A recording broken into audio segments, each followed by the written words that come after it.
सभी प्रिय विद्यार्थियों को ढेर सारा नमस्कार। My self Mukesh Kumar. आज के इस वीडियो में हम बात करने वाले हैं लैब असिस्टेंट वैकेंसी सिलेबस के बारे में, एग्जाम पैटर्न के बारे में।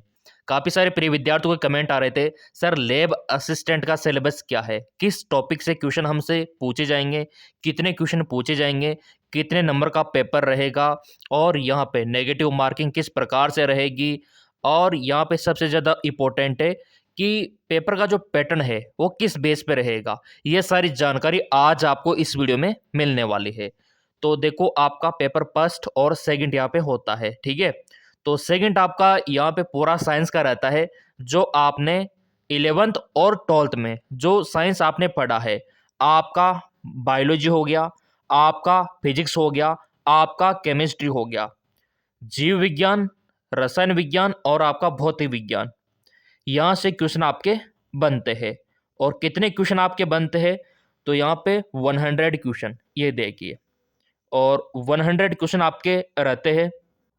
परंतु देखिए मेरे प्रिय विद्यार्थियों, यहाँ पे आपका ये पेपर 200 का रहता है, पेपर सेकंड, ठीक है।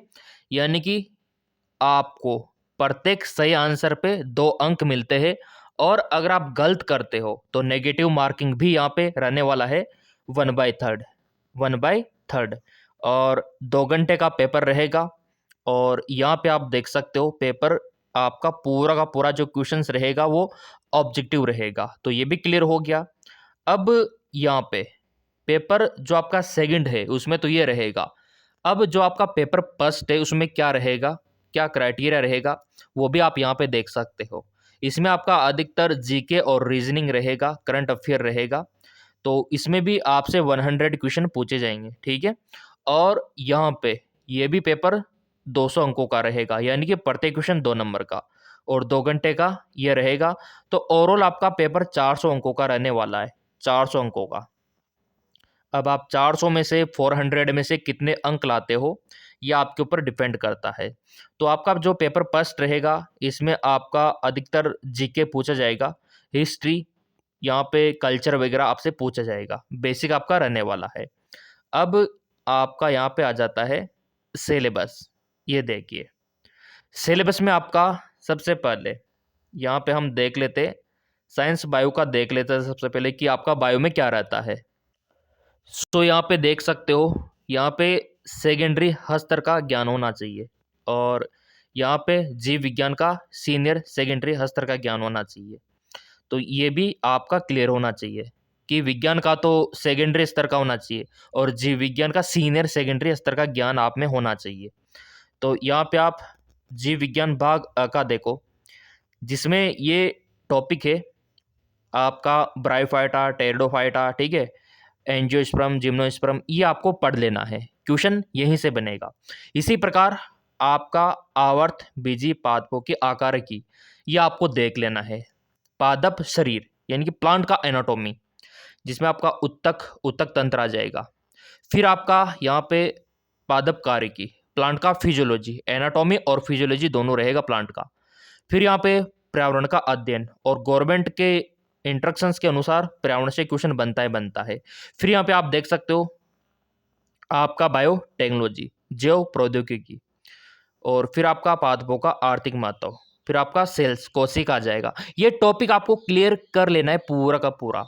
जीव विज्ञान भाग ब यानी कि आपका बी वाला, तो इसमें आपका क्या करना है, सीनियर सेकेंडरी का स्तर देखा जाएगा। तो अनुवांशिकी, मेंडल के नियम और जंतु जगत का वर्गीकरण आपको पढ़ना है। फिर यहाँ पे आप देखो मानव में पाचन, श्वसन, उत्सर्जन, ये आपको पढ़ लेना है, ये टॉपिक रहेगा आपका। और फिर आपका मानव में परिसंचरण तंत्र एवं अंतःस्रावी तंत्र। फिर आता है आपका मानव तंत्रिका तंत्र। नोट डाउन करो, लिखते जाओ आप, पेन और एक आप पेपर लेके बैठो, उनमें लिखो आप। फिर आपका पेशीय तंत्र, लिखने से क्या है आपका प्रैक्टिस होगा। और फिर आपका जैव विकास। ये टॉपिक अगर आपने पढ़ लिए तो पूरा पेपर आप हल कर दोगे जीव विज्ञान का। फिर इसी प्रकार आ जाता है आपका जीव विज्ञान के बाद आपका फिजिक्स यानी कि भौतिक विज्ञान। इसमें भी आपका सीनियर सेकेंडरी स्तर का ज्ञान होना चाहिए। इसमें आपका दृढ़ पिंड गतिकी और आपका उष्मागतिकी थर्मोडायनेमिक्स जो होता है, और आपका दोलन, और इसमें आपका वेव तरंग, ये टॉपिक तो कर ही लेना आप, उष्मागतिकी, दोलन और तरंग। और फिर आ जाता है आपका यहाँ पे 5 पे स्थिर विद्युतिकी, जिसमें आपका कूलॉम का नियम, विद्युत क्षेत्र गाउस का नियम, विद्युत धारा, प्रकाशिकी, परमाणु, नाभिक, ये टॉपिक आपको क्लियर करना है। और इसमें भी क्या पढ़ना है वो भी दिखा रखा है कि इसमें ये पढ़ना है, बस ये इतना सा। और अर्धचालक सेमीकंडक्टर, पीएन संधि पढ़ लेना, ट्रांजिस्टर पढ़ लेना, डायोड पढ़ लेना।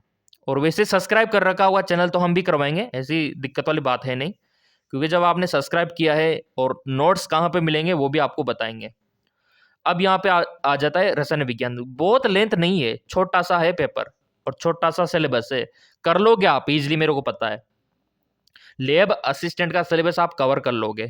जब आपने 12th पास कर लिया, साइंस बायो आपने ले लिया, तो आप बहुत इंटेलिजेंट विद्यार्थी हो, क्योंकि हर किसी की बात नहीं होती साइंस लेना, क्योंकि अधिकतर यहाँ पे साइंस वाले अप्लाई करते हैं। अब यहाँ पे देखो आपका आवर्त सारणी रसायन विज्ञान में, तो सीनियर सेकेंडरी स्तर का ज्ञान होना चाहिए। आवर्त सारणी, तो इसमें आपका रदरफोर्ड का नाभिकीय मॉडल आ जाएगा, क्वांटम संख्या, पाउली का अपरमार्जक का नियम, ठीक है, और आव फाव का नियम, हुंड का नियम। नियम तो सारे पढ़ लेना, नियम काम आएंगे आपके। फिर यहाँ पे एस ब्लॉक और आपका पी ब्लॉक, और उसमें सामान्य परिचय, ये सब होना चाहिए आपका। फिर आता है आपका यहाँ पे देखो केमिकल इक्विलिब्रियम, ये टॉपिक क्लियर होना चाहिए। आयनिक साम्य, जिसमें आपका अम्लसार, पीएच वगैरह पूछा जाएगा, बफर विलयन, और आपका गैस अवस्था, बॉयल का नियम, चार्ल्स का नियम, अवगाद्रो का नियम, डाल्टन का नियम, ये क्लियर होना चाहिए। वो तो क्लियर हम करवा देंगे, क्योंकि आपने सब्सक्राइब किया हुआ है तो फायदा अवश्य मिलेगा। लिक्विड स्टेट और द्रव के गुणधर्म, वाष्प दाब, ठोस अवस्था में आपसे क्या पूछा जाएगा, ठोस के गुणधर्म, ठोसों का वर्गीकरण, ये सब हम करवा देंगे। और फ्रेंकल दोष, शॉर्ट की दोष, ये सारे डिफेक्ट हम करवा देंगे। फिर आता है आपका सॉल्यूशन विलेन, सॉल्वेंट सॉल्यूशन, यहाँ पे राउल्ट का नियम, आदर्श अनादर्श विलेन, और कार्बनिक यौगिकों का नामकरण, ये आपसे पूछा जाएगा। और फिर आता है हाइड्रोकार्बन, ये पूरा क्लियर करना होगा। बस इतना सा सिलेबस है आपका पीसीबी का, फिजिक्स केमिस्ट्री बायो का। इसके बाद आपका जो पेपर फर्स्ट है, जिसमें जीके, करंट अफेयर, रीजनिंग वगैरह रहेगा, तो यहाँ पे टॉपिक है राजस्थान का भौगोलिक, ऐतिहासिक, सांस्कृतिक, क्योंकि ये राजस्थान लैब असिस्टेंट का पूरा सिलेबस की चर्चा हम कर रहे हैं, ठीक है। अगर आपका कोई दूसरा स्टेट है तो आप भी अप्लाई कर सकते हो, और आपके स्टेट में भी निकलता है तो वो तो आप कमेंट करोगे तो हम बताएंगे। राजस्थान का भौगोलिक, ऐतिहासिक, सांस्कृतिक एवं सामान्य ज्ञान, ये पूरा आपको पढ़ना होगा। ये टॉपिक मैं आपको टेलीग्राम पे डाल दूंगा पूरा, ये जो आपको दिख रहा है ना, ये पूरा का पूरा आपको टेलीग्राम पे मैं दे दूंगा। और राजस्थान का भूगोल, जलवायु, अपवा तंत्र, प्राकृतिक वनस्पति, ये देखिए। तो इतना सा सिलेबस है, छोटा सा सिलेबस है। राजस्थान के यहाँ पे जो करंट अफेयर हो गए, विश्व स्तर का, भारत के लेवल का ज्ञान होना चाहिए, ठीक है, अधिकतर वही है, हर जगह काम आएगा। तो इतना सा सिलेबस है, और पेपर का पैटर्न मैंने आपको दिखा दिया, ये रहने वाला है, ये 400 नंबरों का। इतना सा आप कर ही लोगे। और टेलीग्राम फॉलो नहीं किया तो फॉलो कर लेना, क्योंकि टेलीग्राम पे आपको इसका पूरा का पूरा अपडेट मिल जाएगा। टेलीग्राम का जो लिंक है ना, वो वीडियो के डिस्क्रिप्शन में दे रखा है, वहाँ से आप ज्वाइन हो सकते हो। पेपर पैटर्न में, सिलेबस में कोई आपको दिक्कत आती है तो कमेंट कर देना, बाकी टेलीग्राम पे पूरा पीडीएफ आपको मिलने वाला है। सब्सक्राइब कर रखा होगा चैनल, तो अगला अपडेट सबसे पहले आपको मिलेगा।